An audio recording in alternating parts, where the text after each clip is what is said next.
Hola, buenos días a todos. Nos han insistido mucho en que vamos mal de tiempo y por tanto tenemos que optimizar el tiempo. Simplemente presentarnos. Yo soy Fernando Alfonso y tengo el placer de moderar esta mesa junto con amigos Felipe Hernández y Belén Cid.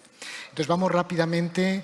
Obviamente es una mesa muy interesante, ¿no? Lo mismo que las mesas de complicaciones. Este es mi caso más espectacular y para no perder tiempo, el primer caso lo va a presentar Bruno García del Blanco del Hospital Vall d'Hebron de Barcelona. El caso más espectacular de Bruno, valvular. Muy bien, muchas gracias. Cuando me pidieron escoger el caso espectacular, uno se plantea qué es espectacular, ¿no? Porque puede ser... hay muchos conceptos de espectacularidad.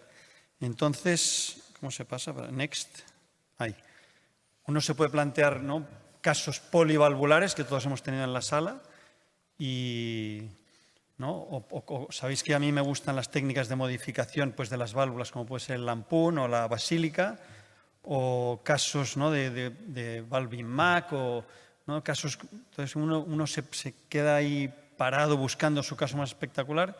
Pero realmente yo creo y quise compartir con vosotros el que es conceptualmente más espectacular. Y en realidad es un caso que seguramente no tenéis muchos la oportunidad de ver y eso ya lo hace espectacular. Primero porque es una paciente muy joven, de 46 años, y como veis en la diapositiva, con unos antecedentes, una cardiopatía congénita, reparada con estenosis subaórtica ya a los 12 años. A los 25 años se la volvió a operar con un recambio valvular aórtico que se volvió a recambiar a los 35 años con una técnica de ampliación del anillo valvular y una nueva prótesis mecánica aórtica. Tuvo la mala fortuna de que a los 38 años hizo una endocarditis tardía sobre esta propia válvula.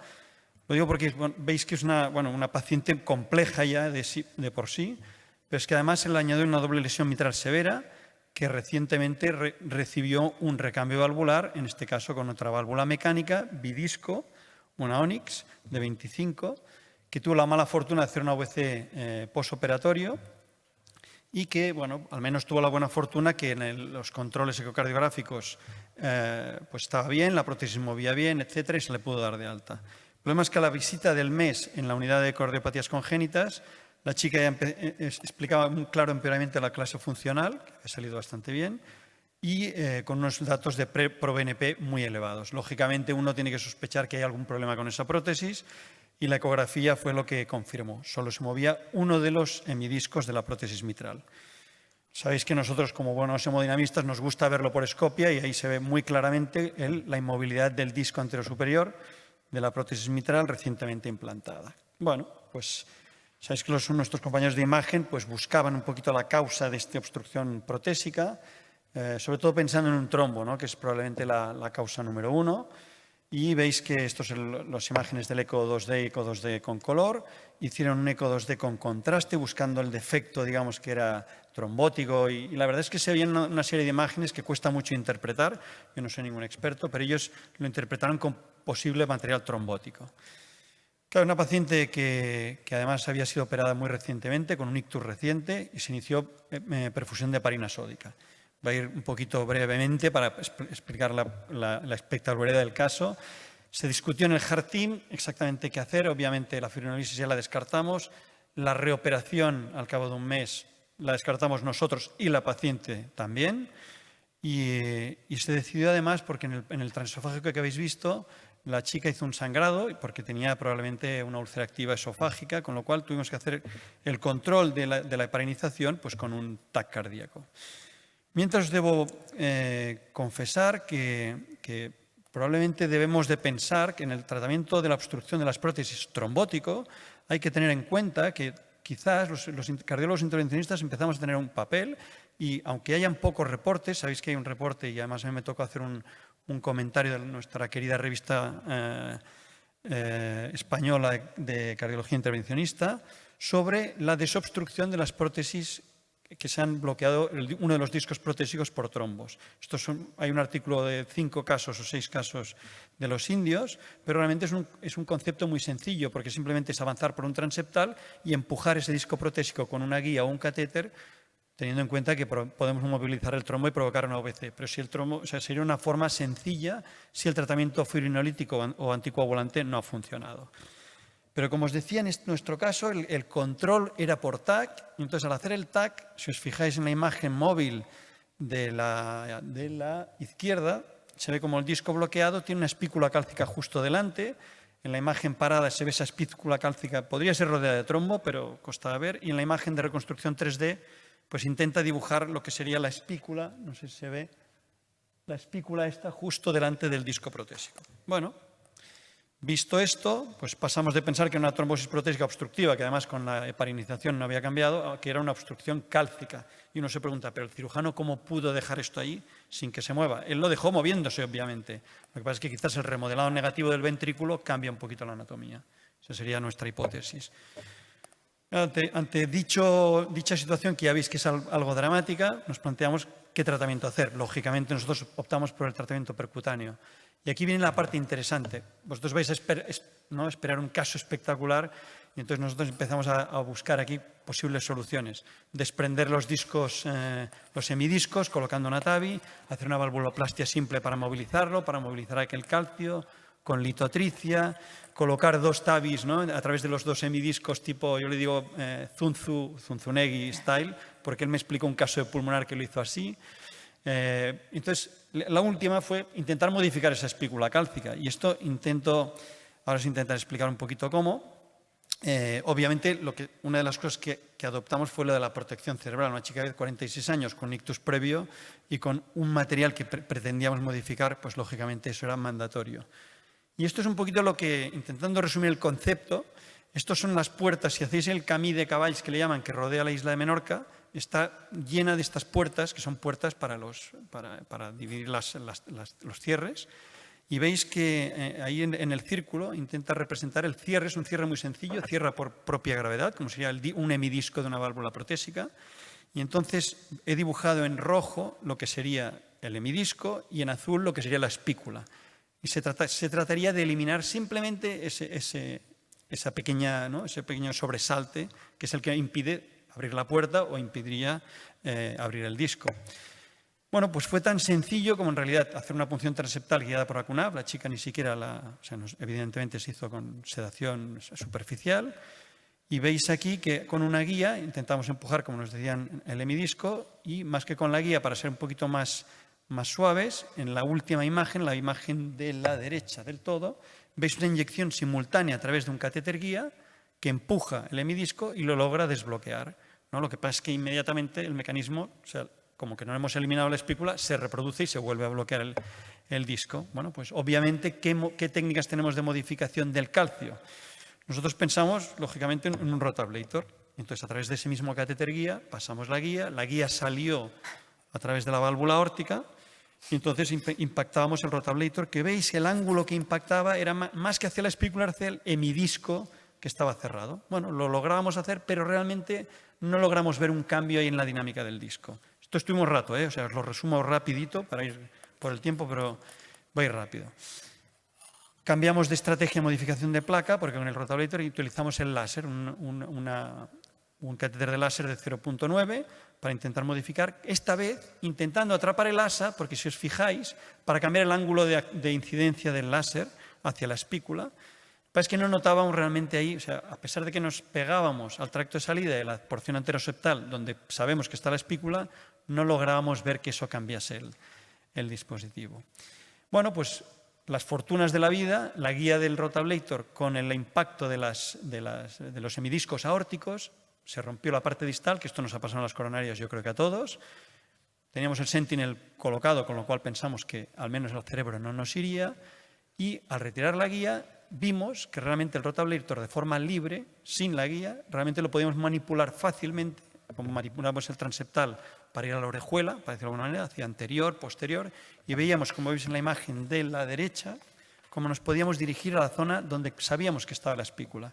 Y entonces era cuestión de paciencia, que la tuvimos, y estar un ratito ahí incidiendo hasta que logramos, como veis, que la espícula lógicamente no se ve porque es prácticamente invisible de lo pequeña que es, pero veis que el movimiento de los discos se ha recuperado. ¿no? Estuvimos, lógicamente, un tiempo esperando a ver que los discos, ¿no? La paciente está en fibrilación auricular y a ratos nos parecía que el disco estaba un poco vago, insistimos un poquito más. Y esto es lo que, o sea, visteis que el movimiento de los discos lo recuperamos. En el Sentinel no encontramos la guía y como podéis ver en la imagen de su cerebro, ¿no? Ahí veis, no es esta larga, sino es la pequeñita, la que está de forma vertical, esta de aquí.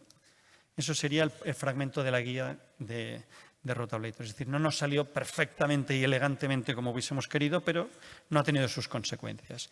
Esta es la imagen del TAC para que veáis a la izquierda las imágenes que tenemos de la espícula cálcica delante del hemidisco bloqueándolo y en la derecha la imagen del hemidisco libre sin la espícula y, si os fijáis, con una cosa interesante, una especie de dentelladas que tiene el hemidisco anterior, estas dentelladas de cuando el Rotablator incidía más hacia el disco que no hacia la propia espícula. Por suerte la paciente clínicamente está bien, lleva ya 3 o 4 meses, su ProBNP ha bajado y está bien y se oye perfectamente sus discos. Esto es una imagen ecográfica en la cual el gradiente es aceptable y se ven el movimiento de los 2 discos perfectamente. Y bueno, y para concluir, aunque no hay ninguna conclusión, yo creo que lo espectacular es que quizás no caímos en lo espectacular de hacer una cosa bárbara, sino que decidimos escalar muy progresivamente e intentar ir a lo más fino de la espícula que bloqueaba el disco. Y una frase que me gusta mucho del doctor Sagristá, que dice: cuando no hay medicina basada en la evidencia, hay que basarse en las buenas intenciones. Y nada más, muchas gracias.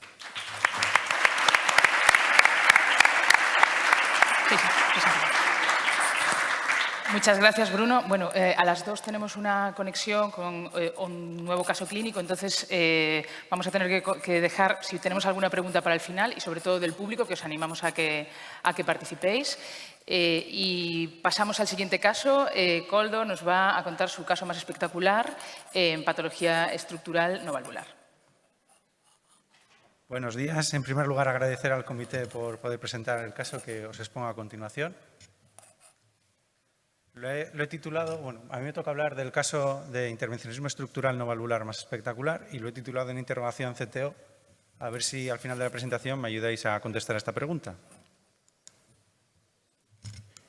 Bueno, expongo el caso. Se trata de un varón de 62 años, con antecedentes de exfumador y diabético y, sobre todo, con antecedentes hace 27 años de un traumatismo con arma blanca con múltiples heridas en el limitoras derecho, que le dejó con cierta clínica ligera, pero que en el 2018 ya comienza con clínica severa de cefaleas intensas y edema en esclavina. Entonces, bueno, ante la sospecha de una obstrucción de vena cava, se le pidió un TAC cardíaco que lo confirmaba. El caso se presentó en sesión médico-quirúrgica y, en contra de la opinión de hemodinámica, se decidió por cirugía cardíaca, perdón, porque hablaba de obstrucción en el TAC cardíaco. Entonces, la cirugía se realizó en enero del 2019. El cirujano comenta en el informe que le cuesta mucho acceder a los planos porque había mucha fibrosis, pero finalmente consigue hacer dos tubos, ambos de pericardio, uno de 15 milímetros que anastomosa a la subclavia y yugular derechas a la raíz de vena cava superior y otro que del confluente izquierdo va a la orejuela derecha. Bueno, creyendo que ya estaba solucionado, no llegamos al año y el paciente de nuevo se presenta con clínica severa, con lo cual se vuelve a presentar en sesión y esta vez pues vamos a hemodinámica, a pesar de, como vemos aquí en el escáner, ya también había obstrucción. Podemos ver en la imagen de la izquierda el escáner con contraste, en el medio una reconstrucción volumétrica y en el de la derecha podemos ver toda la circulación colateral que se había desarrollado incluso a nivel abdominal. Bueno, esta es la imagen del cateterismo diagnóstico. Como podéis ver, está ocluida a nivel de la subclavia. Se ve un pequeño muñoncito, entonces intentamos proceder con una guía pensando que podía estar relativamente blando. Intentamos pasar una guía, evidentemente pasaba un poquito y no llegaba más. Pensamos que era una cuestión del catéter porque éramos con un multi. Probamos con una R por tener más apoyo y que fuera más orientado al centro de lo que era el tubo. Tampoco quedaba muy bien. Intentamos con una L1 y con ese ya quedaba mejor. Con lo cual intentamos de nuevo pasar guías. Y las guías pasaban un poco más, pero no del todo. Así que decidimos pasar con un microcatéter. Y con el microcatéter y la guía, pues conseguíamos, como veis en la imagen de la izquierda, avanzar un poco más, pero tampoco llegábamos a donde queríamos. Con lo cual, con escalada progresiva de guías de oclusiones, pues poquito a poco y con mucha paciencia, cada vez estábamos 2 operadores y cada vez que uno se cansaba, pues se ponía el otro y así progresivamente llegamos a avanzar la guía hasta lo que creíamos que era la altura de la aurícula. El problema es que después de intentar cazarla, porque teníamos un acceso por vena femoral con un lazo para hacer un rail, cuando intentábamos cazarla después de varias maniobras no la cazábamos y eso que a nivel de escopia parecía que estábamos en la aurícula. Y es que estábamos a la altura pero en paralelo, no estábamos en la cavidad. Intentamos con varias guías, no había forma de perforar el techo, así que lo que se nos ocurrió fue retirar el lazo del catéter de la femoral, pegar ese catéter al techo de la aurícula y con la parte posterior de una guía de angioplastia hacer varias perforaciones en el tabique. Y con eso ya pudimos pasar ya la guía desde la humeral, como podéis ver en la imagen de la derecha, cazarla y meterla dentro del catéter. Con eso,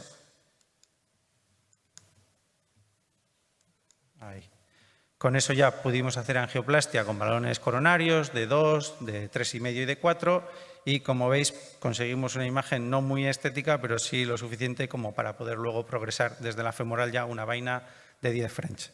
Y ya sobre esta vaina una guía y en este caso van a ser 2 stenes que ya habíamos programado previo al estudio antes de hacer el cateterismo. Primero un stent Bigraf de 12×49 con el resultado a la derecha.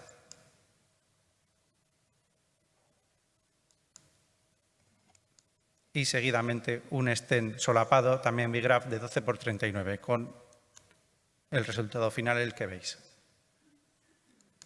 A los 3 meses le hicimos un TAC de control, donde se ve la permeabilidad del stent, en la imagen del medio volumétrica, y a la derecha se ve que ha disminuido considerablemente la circulación colateral. Este lunes pasado hemos repetido el cateterismo con un doble objetivo. Primero, explorar el lado izquierdo, porque solo hemos solucionado la mitad de un hemicuerpo, el otro intentamos investigar, pero no terminamos de ver dónde puede estar el muñón, con lo cual lo vamos a dejar tal cual porque bueno, a ciegas no podemos perforar. Y lo que hicimos es rebalonear el stent que teníamos previo hasta 15. No lo hicimos en la primera vez por el riesgo de rotura y para darle estabilidad y si por si acaso se ocluía, pues veis el resultado final a la derecha.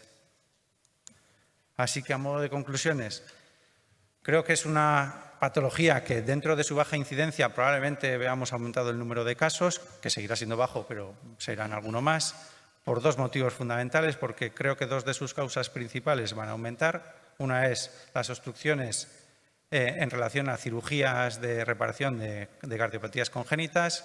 Como ahora hay mejores resultados, los pacientes sobreviven más, con lo cual da más tiempo a que se produzcan estas retracciones. Y, por otro lado, el aumento de las trombosis asociadas al uso de catéteres, que cada vez se usan más catéteres, muchas veces pues, con varios cables para un mismo dispositivo o cables que hay que dejar que se abandonan porque no se pueden retirar, con lo cual probablemente, pues ya digo, la incidencia aumentará. Y claro, ¿qué hacemos en estos casos? Pues tradicionalmente era la cirugía, pero la cirugía bueno, pues tiene sus limitaciones, primero porque exponer el campo es difícil, sobre todo si hay una cirugía previa, y porque la propia cirugía también luego genera retracciones. Y quizás en estos casos el tratamiento percutáneo, que en mi opinión puede ser de primera elección, sea más sencillo, porque no es lo mismo pasar una estenosis, en este caso era una oclusión, pero una estenosis es relativamente sencillo de pasar y además el propio stent hace de fuerza para la posible retracción posterior. Eso es todo. Muchas gracias por la atención. Gracias. Muchas gracias, Koldo. Te haríamos preguntas, pero nos dicen que continuemos. El siguiente caso va a presentarlo la doctora Jessica Roa, del Hospital Juan Ramón Jiménez de Huelva. Es el caso más espectacular, coronario.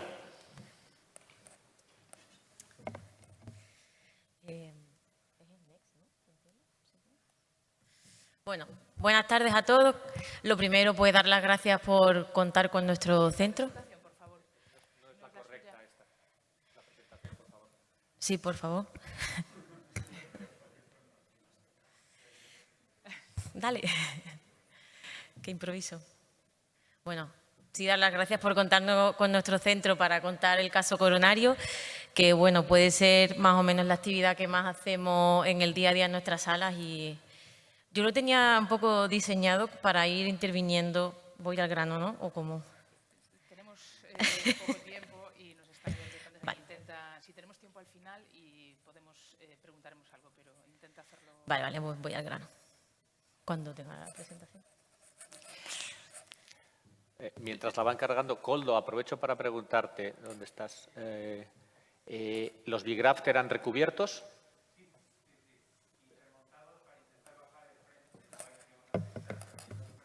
Yo creo que es importante el concepto del recubierto, como las coartaciones, porque en este caso, aunque había mucho material fibroso ahí de los parches, pero para evitar los riesgos, ¿no? Y creo que es un stent ahora en día para este tipo de patologías muy interesante.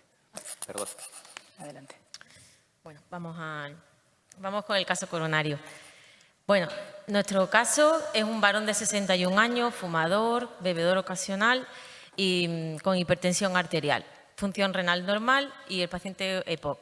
El ingreso fue por insuficiencia cardíaca y en las pruebas complementarias destacar que tenía una disfunción ventricular severa con una hipoquinesia generalizada.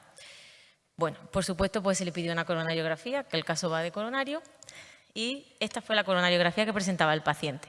Pues como veis, teníamos una lesión severa calcificada en el segmento proximal de la descendente anterior, e igualmente también segmento proximal de la circunfleja. Esa era la lesión que presentaba el paciente en la arteria coronaria derecha, bueno, que tenía una oclusión, como veis ahí tenía bastante enfermedad, el segmento medio distal donde se encontraba ocluida de forma anterógrada, y si habéis visto en la diapositiva previa, hemos visto cómo también se ve el vaso distal, ¿no? En definitiva, el DT score que teníamos de nuestra oclusión tenía de 2 puntos, que a priori, bueno, pues como podemos ver, que se trata como poco de una angioplastia de una coronaria, pues al menos dificultosa. Pues bien, en este primer procedimiento, pues procedimos a tratar el segmento proximal descendente anterior y la circunfleja. Veis ahí que se ve el vaso distal de la derecha, pero me voy a guardar esa parte para después. Y esta sería pues la parte que nos incumbe ahora, ¿no? ¿Qué haríamos con esta oclusión? He puesto Asterio Belli para que veáis de qué época soy, más o menos, ¿eh? Ahí pensativos. Bueno, como va de un caso coronario, por supuesto, se trata de revascularizar, ¿no? El paciente se reajustó tratamiento médico al alta y se programó para hacer en 4 semanas ese tratamiento percutáneo de la coronaria derecha. Bueno, puesto que previamente se le había hecho al paciente un estudio de viabilidad. Bueno, en la primera parte, pues este es el día a día que a uno le puede pasar, ¿no? Hacemos nuestra punción guiada por eco, todo muy ortodoxo, muy correcto, pero resulta que el paciente pues, se trataba de un Leriche tipo 1, no tenía absolutamente nada de accesos vasculares para esa oclusión que, como a priori pues, podríamos pensar, necesitamos bastante soporte y un fren considerable. Al final, los accesos vasculares de los que, digamos, pudimos rascar, pues serían una braquial derecha 7F y una radial izquierda con un EU 3,5 6F para hacer el control contralateral. Como todos podemos pensar, ahora empezaba el caso, después de media hora, para los accesos, que esto, bueno, pues son las dificultades que tenemos en nuestro día a día. Y ahí con la inyección bilateral simultánea, pues podemos ver que realmente pues tenemos unos vasos distales de esa oclusión de la coronaria derecha, pues que son a priori horribles, muy difusamente enfermos, de pequeño calibre, muy difusos. En definitiva, ¿qué es lo que haríamos? Para ir al grano, pues podríamos plantear, por ejemplo, el algoritmo de tratamiento de la oclusión del Eurocitio Group, que, bueno, más o menos estaríamos por ahí, tenemos unos vasos distales muy difusamente enfermos, con mucha calcificación y podríamos hablar de un acceso retrógrado más o menos desde el principio. Bueno, y así más o menos se planteó. En principio, vamos a ver la primera imagen.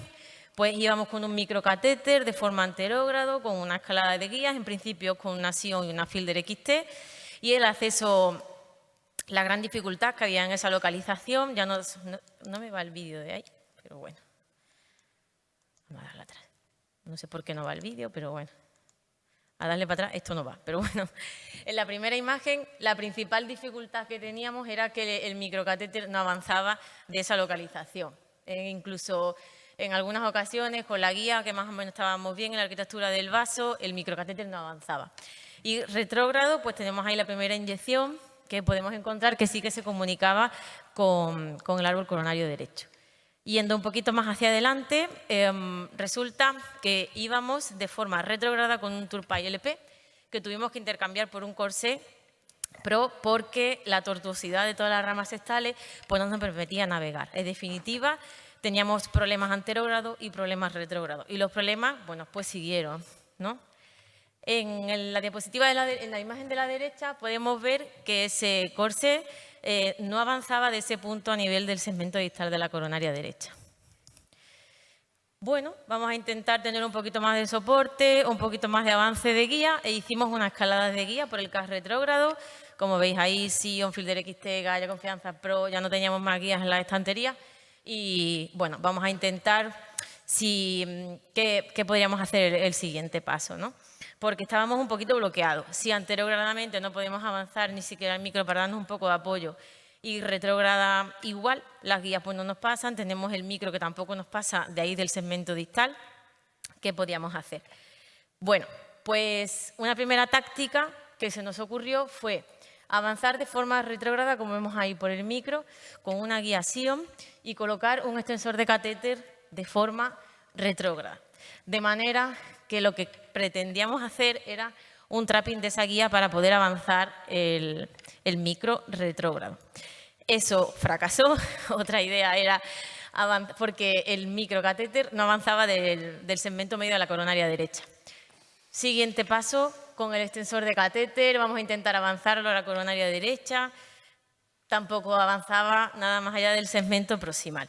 En definitiva, para intentar avanzar ese extensor de catéter, pasamos una guía anterogradamente y dilatamos con balón para así poder avanzar el microcatéter, ¿vale? Y eso es lo que aparece en la imagen de la derecha, ¿vale? Vemos ahí que por fin podemos tener por lo menos el extensor de catéter un poquito más cerca de la otra punta del micro que veis ahí que están abocadas en el segmento medio de la coronaria derecha. Esto es un esquema para no perdernos, que era un poco la idea. Iremos un poquito al grano, en definitiva acceso anterogrado con ideas, acceso retrógrado otra serie de ideas, pero en definitiva no conseguimos unir los dos caminos que teníamos anterogrado y retrógrado porque no nos avanzaban los dispositivos y los materiales que teníamos. Volvemos a hacer un consenso y lo siguiente que se nos ocurrió pues fue un poco como, pues vamos a pasar de forma retrógrada una RG3 por si avanzara por esa lesión que tenemos en este momento, después de todo ese toqueteo anterogrado y retrógrado, y de esa manera, como podéis ver, si se puede externalizar esa guía de RG3. Pero, ¿qué nos pasaba? Bueno, pues vamos a trabajar ahora, ya tenemos la oclusión hecha. Pues para nada. Vemos que la lesión ni era cruzable, ni era dilatable, ni era nada. En conclusión, teníamos una piedra ahí en el segmento medio de la coronaria derecha, que bueno, que había que vencer un poco a ver por dónde tirábamos. Aprovecho simplemente para poner una pequeña pincelada científica sobre un estudio que además me gusta porque bueno, está hecho por españoles, ¿no? Sobre ¿tendría sentido en este tipo de lesiones en el momento en el que estamos hacer un láser en una oclusión? Bueno, pues parece ser que sí. Nuestros compañeros publicaron 126 pacientes donde bueno, había un número nada despreciable de pacientes con oclusiones, como es un 46%, y en el que ven que la técnica del láser parece ser una técnica segura en este contexto. Solo que, lógicamente, era previsible que una posible fallo de ese dispositivo pues, pueda ser este tipo de lesiones, ¿no? También porque son mucho más complejas. En definitiva, pues fue el siguiente paso que hicimos, aplicar láser. Como veis ahí, es a tope, queda la máquina 80-80, todo lo que podíamos hacer. Alcanzamos con el láser ya todo lo que es el segmento distal, pero para ser un caso espectacular tenía que tener más dificultades todavía. Y entonces, en la derecha, pues veis cómo los balones por ahí ni navegaban ni dilataban. Lo que sí conseguimos gracias al láser, pues fue avanzar, vemos aquí la primera imagen, ese fantástico Turpay que nos llegó por fin hacia el segmento distal para poder intercambiar con una guía de rota y poder hacer rotablación, ¿no? Es decir, que poco a poco parece que íbamos avanzando y eso nos daba motivación para seguir en la lucha. Siguiente punto, hicimos una rotablación con la oliva de 1,5, que ya por fin sí llegó al segmento distal. Pequeña pincelada sobre oclusiones y rota, bueno, pues también está publicado, ¿no? Y como vemos ahí, parece que no hay diferencia en cuanto a las complicaciones cuando uno trabaja con la vía anterogrado y retrógrada. En definitiva, la primera imagen que vemos, pues la inyección que nos quedó de nuestra arteria después del rota, que bueno, ya es un subidón, porque lo siguiente fue simplemente avanzar nuestros balones de predilatación coronaria convencionales, que uno lo hace con muchísima tranquilidad, y posteriormente, bueno, pues implantar stent de arriba abajo, y eso debe de salir, la última imagen, que no sale, pero bueno. En definitiva, ese es el resultado angiográfico final, que no es para nada malo. Y este es un resumen de nuestra angioplastia compleja, que bueno, que espero que de esta manera más o menos pues se pueda entender. Y ya pues Obelix quedó súper contento. Y nada más. Muchas gracias por todo.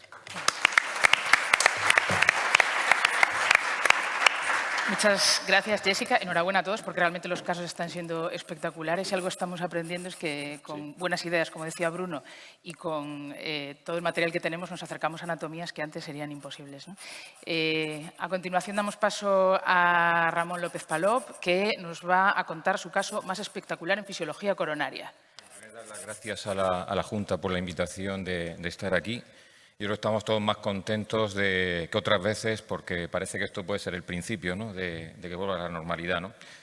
Cuando se me encargó el caso más espectacular, que fue Raúl, dije, oye, me estás poniendo en un aprieto, porque yo no sé si es que me he hecho viejo ya y no me impresiono por tanto como me impresionaba antes, o que en fisiología no sé si es fácil traer un caso espectacular, ¿no? Entonces yo me he permitido la libertad que en lugar de espectacular lo que he traído es un caso que lo que me ha hecho es reflexionar, ¿no?, recientemente sobre algún aspecto de la fisiología coronaria. Bueno, yo creo que todos sabemos que la optimización del implante del stent mediante fisiología pues, cuenta con bastantes publicaciones recientes bajo el principio de que lo importante en una angioplastia, en un stent, no es quitar la estenosis, sino funcionalmente mejorar al paciente. No intenta ser exhaustivo, pero las publicaciones del año 2021 me salen casi 20 con respecto a este tema, y 3 de ellas ya son revisiones, ¿no? Hay bastantes esquemas, pero vamos, en general lo que se plantea es, ya sea con FFR, con un índice de reposo o con un índice basado en la geografía, pues a partir de un punto de corte establecer un algoritmo que se basa básicamente en hacer un pullback y identificar si el problema que existe después del stent es focal, difuso, y hacer una técnica de imagen para ver cómo se puede solucionar, ¿no? El caso es un varón de 79 años con bastantes factores de riesgo, una clínica crónica de disnea y dolor torácico de años de evolución. El paciente, aunque es añoso, estaba en buena situación basal. Ingresa por primera vez por insuficiencia cardíaca con elevación de troponinas, electrocardiograma izquierda y una función ventricular en el límite inferior de la normalidad, y con un tratamiento yo creo que suficiente, ¿no? Tiene una enfermedad multivaso y multisegmento, con descendente anterior con 2 lesiones en tándem severamente calcificadas, 2 lesiones en circunflejas y una oclusión crónica de la coronaria derecha, que se rellenaba el vaso distal por circulación colateral. En un primer tiempo pues, se trató la coronaria derecha, que fue más fácil de lo que en principio podía ser, y se programó para un segundo tiempo la descendente anterior y el resto de la coronaria izquierda. La coronaria derecha, que teníamos la ilusión de que el vaso distal mejorara pasados 72 horas, no había mejorado prácticamente nada. Y como íbamos a optimizar el tratamiento de la descendente anterior mediante fisiología, también hicimos un estudio basal que, bueno, pues realmente tampoco es sorprendente con la lesión. Colocamos el sensor de la guía distal a la lesión más distal, y nos sorprende que tuviéramos un FFR pues, claramente patológico, un RFR de 0,22 también claramente patológico, con una reserva de flujo patológica y un IMR normal, ¿no? Se hizo aterectomía rotacional en las lesiones de la descendente anterior con una fresa de 1,5, se predilató con balón y se implantaron 2 stent farmacoactivos de 2,75 que se sobredilató con un balón de 3 en la parte proximal y otro de 2,25 en la lesión más distal, con un resultado angiográfico aparentemente correcto. Bueno, la depresión que lleva a veces cuando uno hace fisiología es que estudia el resultado, que ha mejorado muchísimo, pero seguimos con un valor pues, de 0,79 del índice de reposo, que realmente no es óptimo. En la retirada, la lástima es que justo en el punto donde podría haber un salto tenemos el artefacto de los extras, pero que coincidía con ese borde del stent proximal radioluciente que, bueno, pues nos animamos a tratarlo, pusimos otro stent y lo que era un índice malo, pues tampoco había mejorado mucho, seguíamos teniendo el RFR por debajo de 0,89 y en este caso la retirada era continua. Como se hizo un IBUS, que es lo que esperábamos o se podía encontrar dada la retirada del índice de reposo. El stent aparentemente no tiene problemas focales, sí queda mucha placa residual por fuera del stent. En los bordes no había disección ni otro problema. Para abreviar, voy a cortar la retirada. Y si cuantificamos la expansión, pues bueno, estaba por encima del 85% los dos stents, teniendo en cuenta las referencias proximales y distales que estaban enfermas en todo el vaso, pero que parece que no había nada que hacer más a nivel de ese stent, ¿no? Yo, como sigo siendo de los que hago también, no hago solo índice de reposo, sino que sigo haciendo índices epinémicos, pues hice un FFR, en este caso con Coroventis, con el estudio completo, ¿no? Y bueno, la sorpresa es que pues teníamos un FFR de 0,86, que bueno, tampoco es por encima de 0,90, pero no es lo que teníamos en índice de reposo, y seguíamos teniendo bueno, una reserva baja con la microcirculación en principio en buena situación. No teníamos duda o no teníamos grandes dudas de haber conseguido hiperemia máxima, porque como veis en la curva, parece que el paciente se hipotensó y además notaba ese disconfort que se suele tener con la adenosina intravenosa, ¿no? Lo que sí nos llamó la atención, y aquí viene la reflexión del caso, es que cuando vemos el tiempo de tránsito en reposo, pues realmente nos da unos valores que parecen de hiperemia, ¿no? Y entonces empieza uno a dudar si realmente el índice está siendo o no de reposo y si lo que estamos, el punto de corte de 0,89 realmente es en reposo o no en esta situación en un paciente que, aparte del estrés que tiene en la sala de hemodinámica, hemos hecho un rotablator, etcétera. Ya no es tanto el caso concreto, sino la reflexión es que siempre nos hemos planteado si conseguimos hiperemia máxima o no, y eso puede ser llevarnos a dudas, pero claro, tampoco no nos hemos cuestionado mucho si el paciente realmente está en reposo hemodinámico cuando empleamos el índice de reposo, porque a lo mejor en una sala de hemodinámica algunos pacientes, o porque tengan dolor o por estrés, realmente la situación no es la basal. Esto no lo hice en el caso, lo he hecho para la presentación. También me dio un QFR que era bastante concordante con el FFR. Y como el paciente ya no toleraba mucho el decúbito, volvimos a pasarlo por la piedra, ¿no? En lugar de seguir con la circunfleja ese día, lo dejamos para el día siguiente y volvimos a repetir el estudio en el territorio de la decente anterior. Y si os recuerdo, lo que era un RFR malo de 0,86, al día siguiente ya era 0,94, mientras que lo que eran los valores de hiperemia se mantenían prácticamente iguales. El tiempo de tránsito había subido casi al doble, tampoco era lo que se espera en una situación de reposo, pero habían cambiado con el día anterior mientras se conservaban los índices de hiperemia, ¿no? Sobre todo después de los casos anteriores, no podemos llamar que esto sea espectacular y no lo pretendo. Lo que sí es un poco llevar a la reflexión de que bueno, la optimización funcional todavía nos faltan más datos, pero probablemente sea una forma de objetivar nuestros resultados y ya tenemos datos de que cuanto mejor lo dejemos funcionalmente el paciente va a ir mejor. Pero que los índices deben ser interpretados de forma individualizada en cada situación, ¿no? Los índices de reposo se han mostrado su validez y no hay duda con ellos, pero en determinadas situaciones probablemente debamos interpretarlos de una forma distinta. De hecho, es que pueden estar alterados en situaciones de falso reposo y sería cuestionable no solamente después de una angioplastia, sino en otras situaciones como cuánto de reposo hemodinámico tiene un paciente en una sala de hemodinámica que si no lo hemos sedado, ¿no? Y la otra reflexión, y esto yo estoy cada vez más convencido, que es que quizá debemos aspirar a estudios cada vez más completos, en lugar de a lo que hemos hecho hasta ahora en la fisiología, que es intentar ir a más simplicidad, pues a lo mejor tenemos que ir a más profundidad para tomar las decisiones correctas. Y ya está. común. Casos muy interesantes. No tenemos tiempo para preguntas. Casos interesantes, espectaculares y para la reflexión. Y yo creo que cerramos aquí esta sesión. Invitamos a los siguientes moderadores a presentar el tercer caso en vivo.